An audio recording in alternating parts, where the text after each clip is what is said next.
you. Naomi Osaka, Simone Biles, Kevin Love, just a few of the athletes that have really spoken out about the importance of mental health.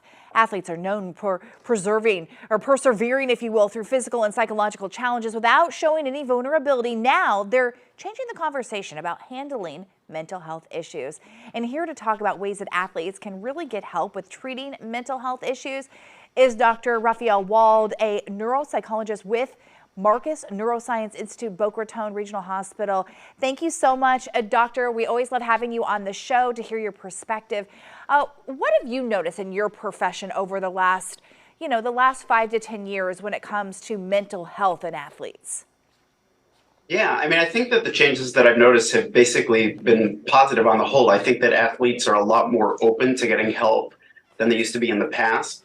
I think that coaches in general are a lot more accepting and understanding when those athletes need help. And I think that only helps people get better in general. So that's basically been the trend that I've seen, and I'm really pleased with it. You know, I feel like mental health, attention to mental health when it comes to professional athletes, attention to mental health when it comes to even collegiate athletes, especially big universities. But, high school athletics, even into middle school, younger, it's a big deal. I mean, people put a lot of time, money, effort into it. So those students need attention too. Do you think the attention for mental health is as being served perhaps at a smaller level like high school?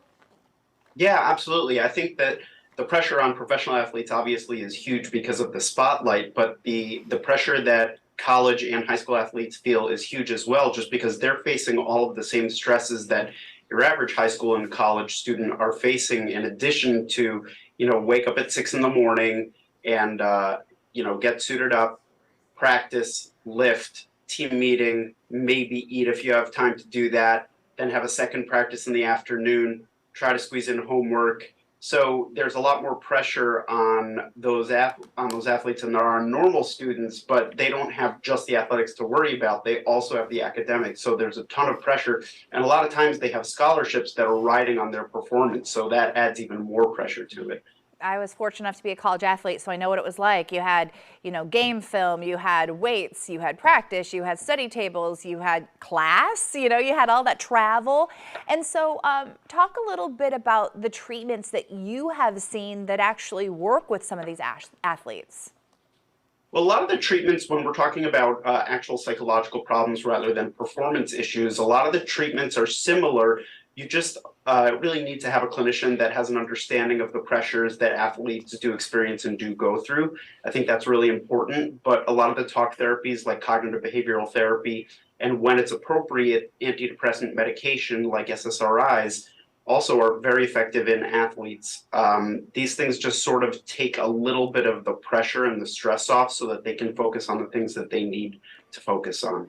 I think as an athlete, you think a lot about, toughness, mental toughness, but that's a fine line between being mentally tough and pushing through, but also acknowledging when there may be more of a mental health challenge. So if you were going to speak to parents out there who are really watching their child as they're going through high school, perhaps even to college, what would you tell them about walking that fine line? Yeah, look for changes in behavior. That's really the most important thing, because a lot of times athletes in particular are kind of used to that mental toughness aspect of it, and they're used to the idea of, I just have to tough this out, and this is, in their minds, this might be normal. This is something that I just have to deal with.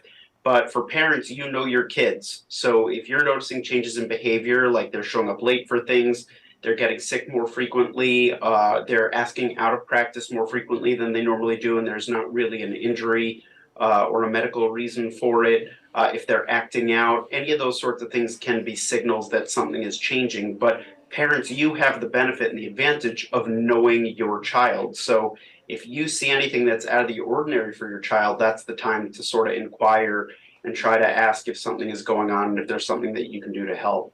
Really, really good information, important for parents out there or any coaches who are watching. So thank you for your insight. We appreciate it. If you want to know more about the Institute or more about mental health and athletes,